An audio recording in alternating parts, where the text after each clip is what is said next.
Hello, and thank you for tuning in to this Girardi Studio interview at Asia Utility Week 2016. I am Denise, and joining me is Chen Shiun, General Manager, Research and Development at Sarawak Energy. Thank you so much for joining us today. My pleasure today. So today we are going to be talking about Sarawak Energy's plans, strategies that you've got coming up, and there's a particular hydropower a project that I'm wanting to discuss a bit. So I'm going to delve right in. Sure. So the hydropower Murum project, it's providing locals with an energy supply at a price that is the lowest in Malaysia and among the lowest in Southeast Asia. What opportunities has this project opened up for local businesses and locals overall? Murum projects is part of our so-called hydro portfolio that we are developing. We are basically driven by the so-called industrialization of the state. The state have a program called Sarawak Corridor of Renewable Energy, where we try to attract big manufacturers to set up their manufacturing plant in the state of Sarawak by providing them with competitive electricity. So Murum is one of those.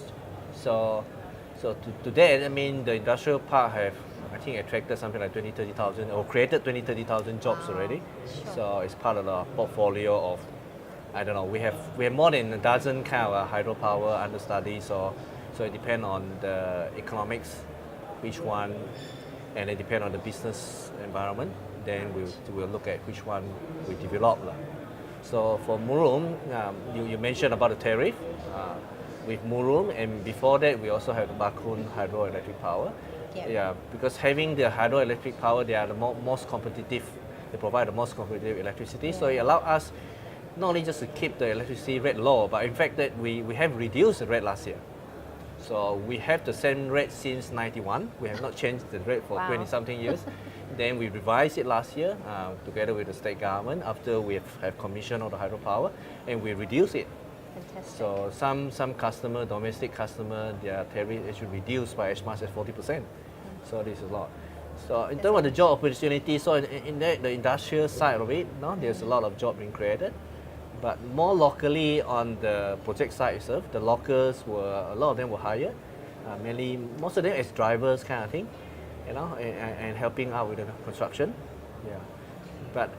But at the moment, also for the people that are affected by the project, which we are focusing on, so we have relocated them to a new village, and we're giving the children new school. We even have a literacy program for the adults as well. So we have many programs that in a way is enhance the employability, creating jobs, so that they can go ahead and carry out and try to find jobs for themselves or improve themselves basically. It's a real sustainable solution, isn't it? Yes, and even just from a job point of view. So we basically relocate them to two locations. We call it Tegulang and Matalon, and we set up school there. So we have Ministry of Education to send in the teachers, and provide all the materials. So we have a proper school for the children to go to. Wow. So I think the real impact probably will be felt in something like 5 to 10 years when you have the youngster, started to graduate, and start to be able to venture out from their village into the rest of the world for job opportunities. Then you can see the real so-called benefits that have been brought to the people in that area. Okay, so the opportunities are obviously very clear to me.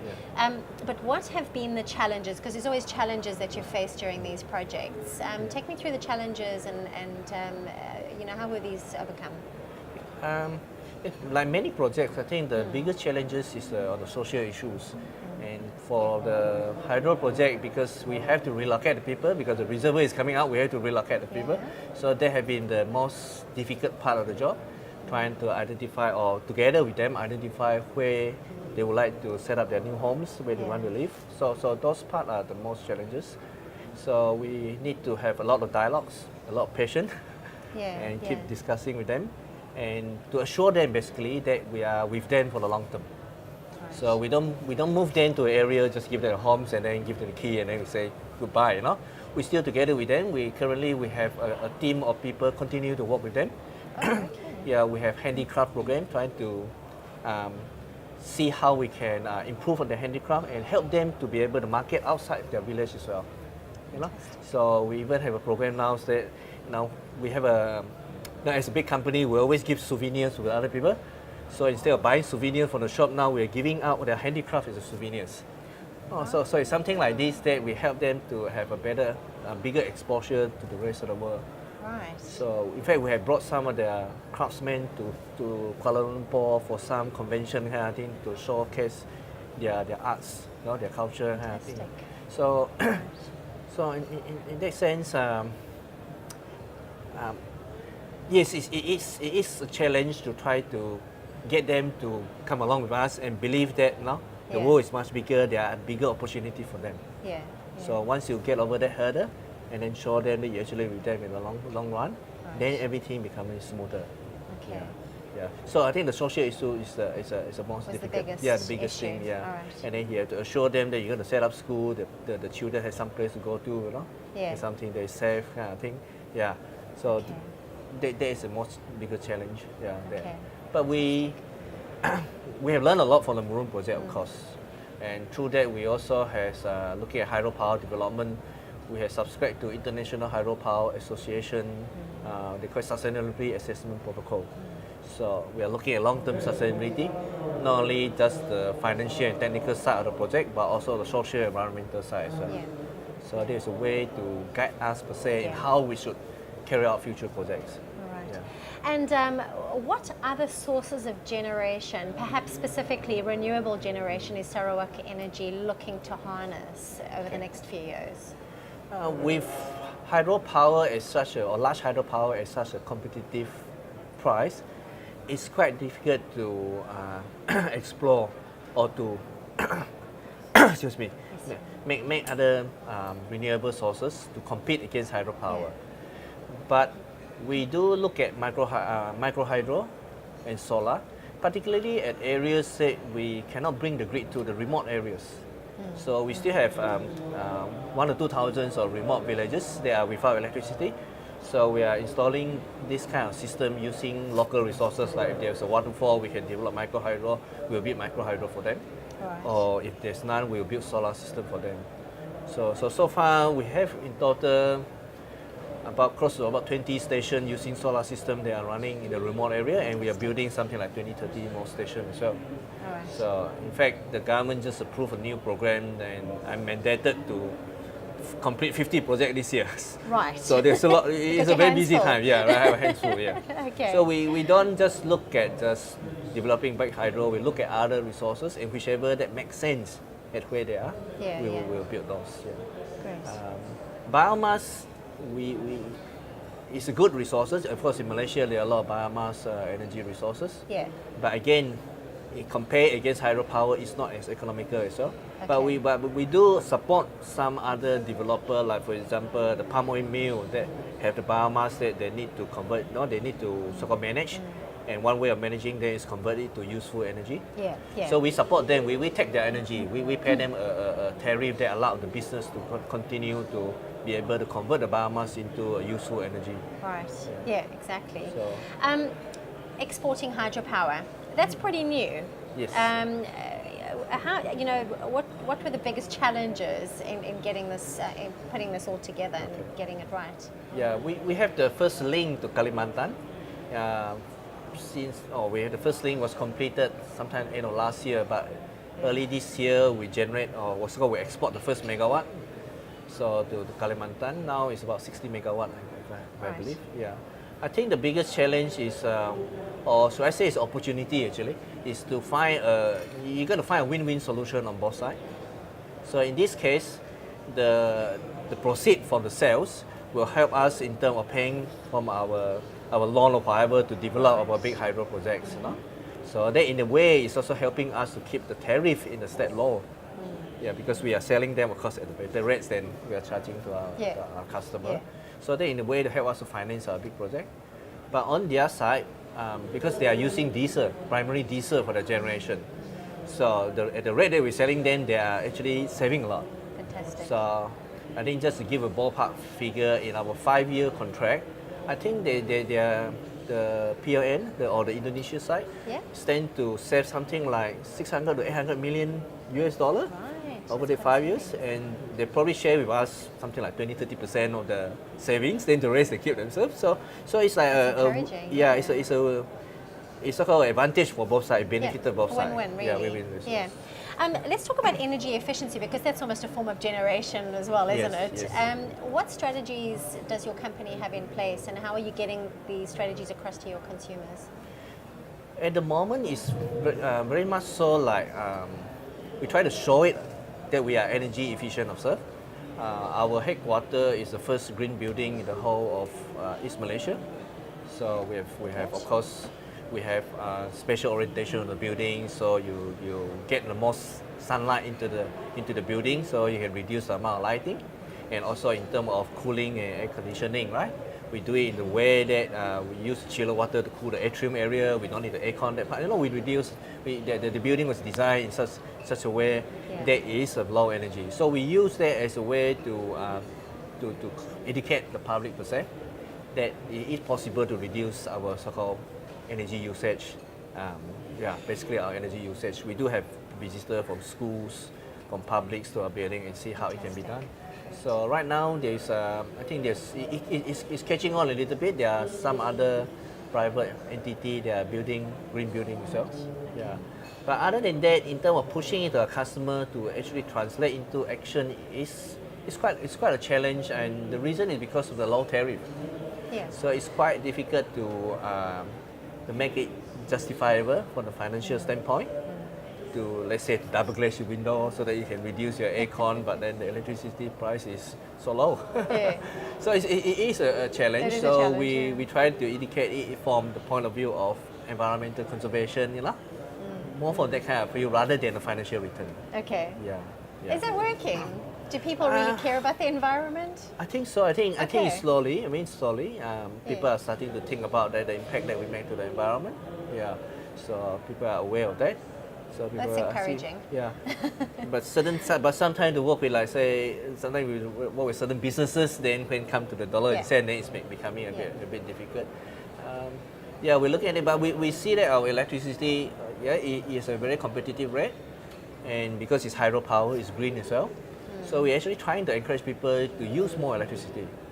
In fact, one of the quite a common thing around the world is talking about electric vehicles. So instead of using fossil fuel, we're using total electric EV. Yeah. So we have a so-called EV kind of pilot project where we have bought a couple of EV. We are letting our staff to use it and then drive it on the road, and then we go out and try to introduce to school what is EV about, Fantastic. what is the energy behind the drive the EV, and why they are more sustainable compared to other way of other form of transportation, basically. Great stuff. So it's more like doing that kind of public kind of social engagement that we try to educate the public on the need to. You can use energy, but use it in a good way, use it in an efficient way. Yeah. So perhaps my next question will tie into the discussion about becoming more sustainable and creating a cleaner environment. How does Sarawak Energy perceive the move to all things digital? Whether it be customer communication or delivery of energy, what is the view of all things digital right now? I think we are embracing the entire movement toward more digital in more ways than once. In terms of our own business, how we manage our network, we're going more on the digital manner now. Yeah. We're putting in a distribution management system so that we can put everything instead of on a piece of paper, everything on the computer, on the tablet, so that our worker will be able to more up-to-date information as they go out and do the operation. So and our substation design is going to more digital way as well. And in fact, earlier this year, we just launched our apps. We have apps now where our customer, they can check their power bill, and they will inform for any power interruption or whatever will come through the apps as well. And now we're working with the bank that they should be able to make the payment, the monthly payment, the bill payment through the apps as well. And perhaps some more other application or more usage in the future. Okay. So in a way, I think that we are embracing that movement. That we know that we have to move on with the technology and move on with what the public is used to. Yeah. But having said that, we also find that we cannot move too fast. because we still have quite a big group of what we call baby boomer. They're still around. They still they're used to the old way of things being done. So we still need to keep a counter open. Not everything can do the apps or through the internet, you know. Okay. So it's interesting, but we are moving towards more and more the digital platform, social media. And how are those being received? Do you find that, because I mean it's a whole change of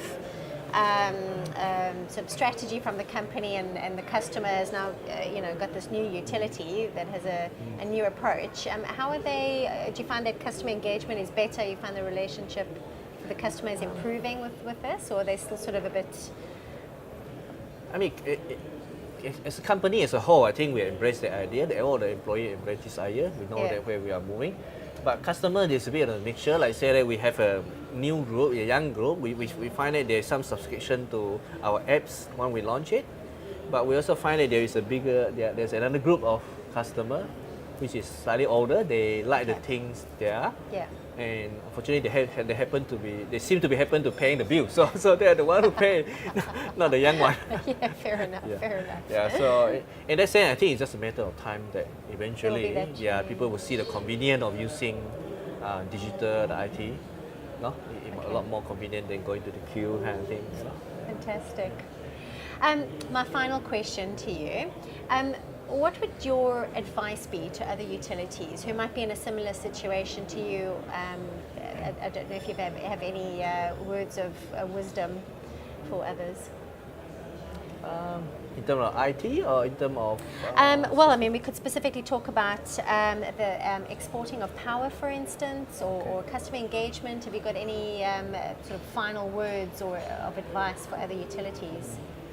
I think the catchword now is sustainability. You have to look at how to sustain the business in the long run. Yeah. You know? And also, the energy space is changing. There are a lot of various options that come in, and the expectation is different now.